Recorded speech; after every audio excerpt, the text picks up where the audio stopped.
The Apple iPhone 17 Pro Max pushes the iconic iPhone in bold new directions and colors. It's recognizable but different in ways that make it eye-catching. The performance is stellar and the cameras set a new high watermark for smartphone photography. For people who demand more from their smartphone, there may be no better choice. If you are looking different in your iPhone shopping journey, the iPhone 17 Pro Max has you covered. It's not just that fetching cosmic orange, the unexpected hue hit of Apple's eye-dropping event. Apple's iPhone 17 Pro Max features a fresh design with new materials and a broad and bold product spanning camera plateau that adds a distinctive flair to what had become a somewhat tired design.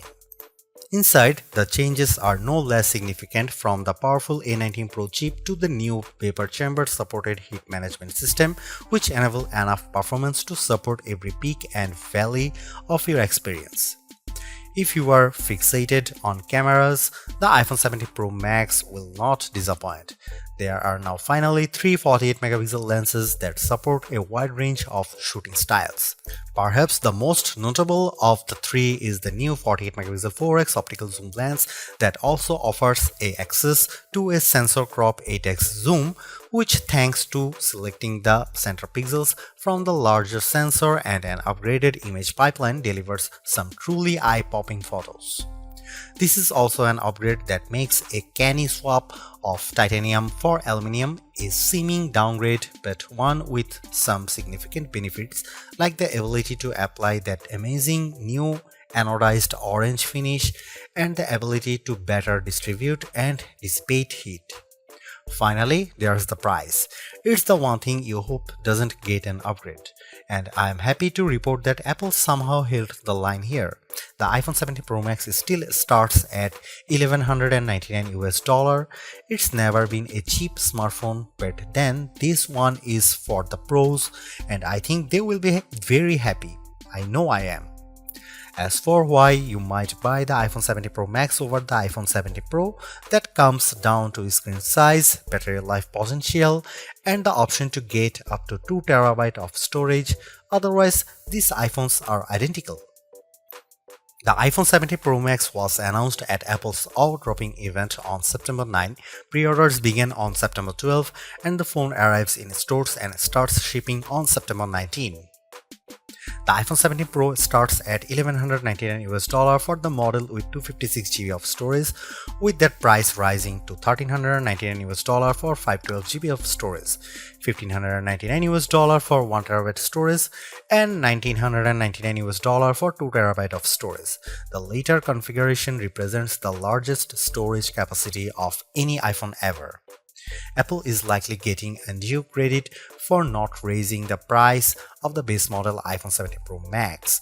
Component prices and supply chain issues relating to the geopolitical stage are surely putting pressure on the company. Somehow, too, Apple has held the line, and the base iPhone 17 Pro Max still starts at $1,199 US for 256GB model.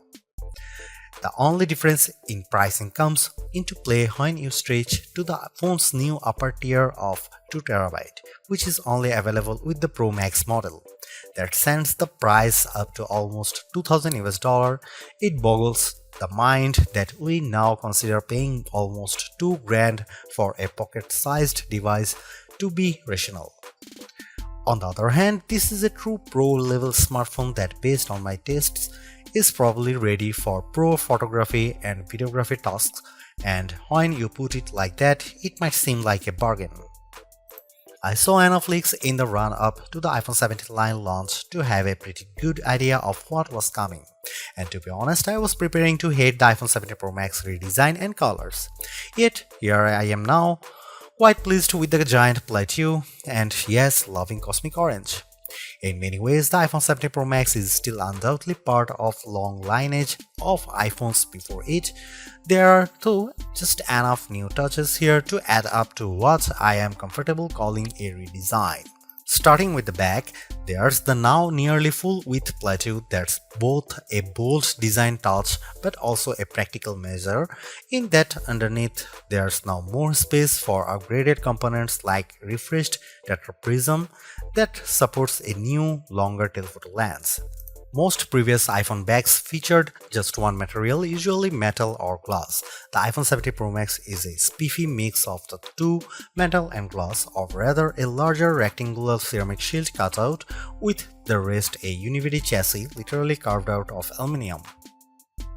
Instead of a titanium band surrounding a frame, components and the front and back glass, the iPhone 17 Pro Max's back cascades seamlessly to the side and even curves just a bit around the front to meet the Ceramic Shield 2 screen covers, which reportedly will better protect it from scratches.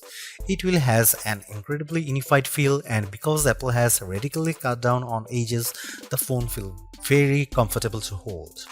When it comes to dimensions and weight, the iPhone 17 Pro Max is slightly larger and heavier than the iPhone 16 Pro Max, but I challenge anyone to notice the differences, which can be measured in fraction.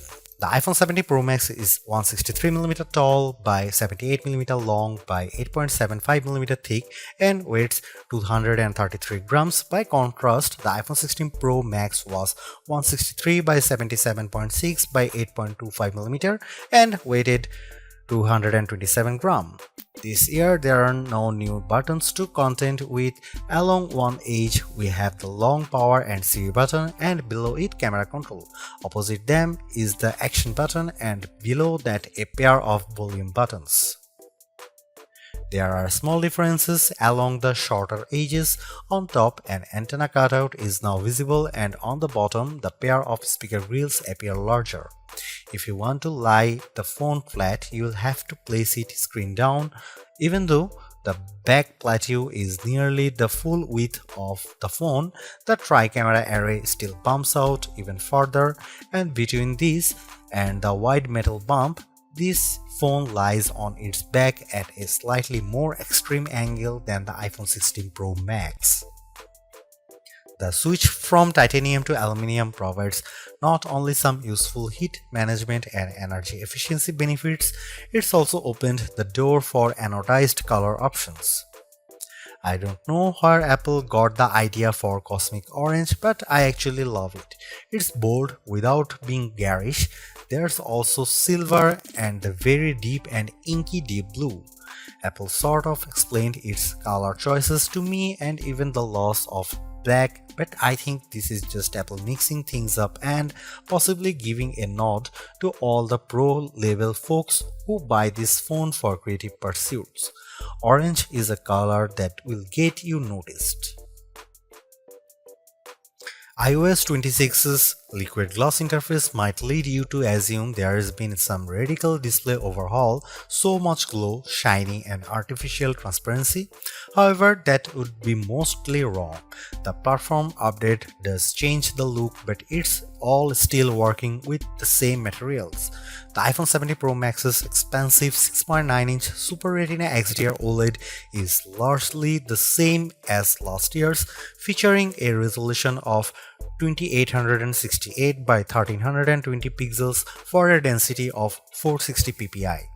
The ProMotion technology still automatically ranges from 1Hz to 120Hz, and it's always on, which means that even when you are in bed, you can make out the time and have glanceable notifications.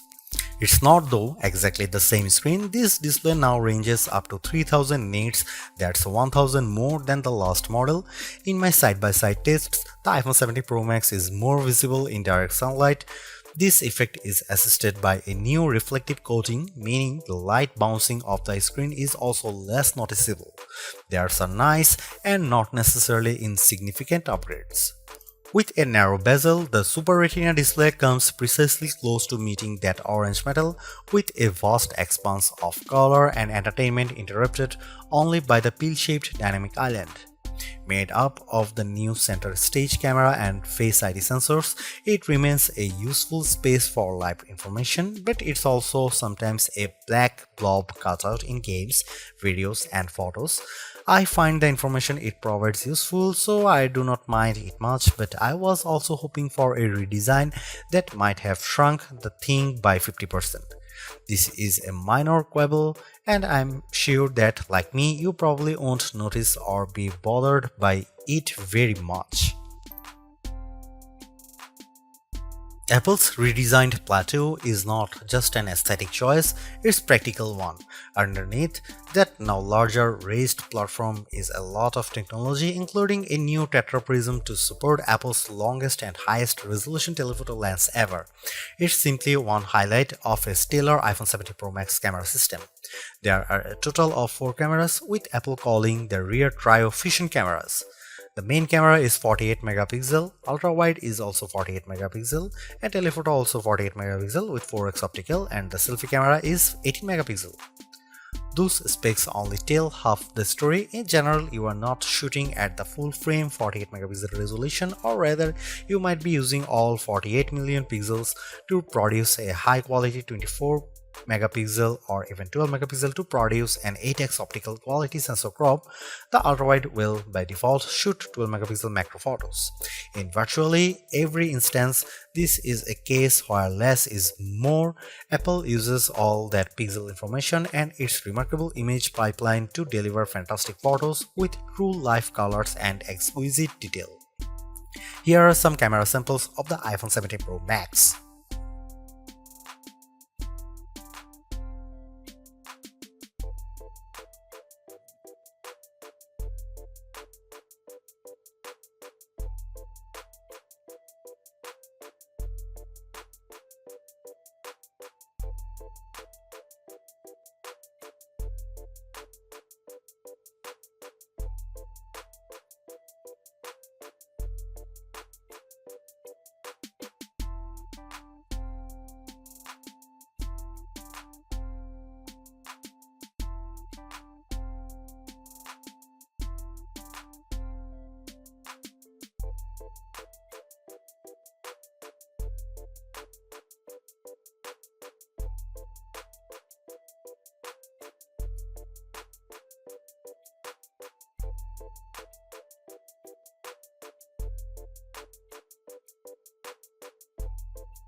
The iPhone 17 Pro Max is still a flagship phone based on my testing.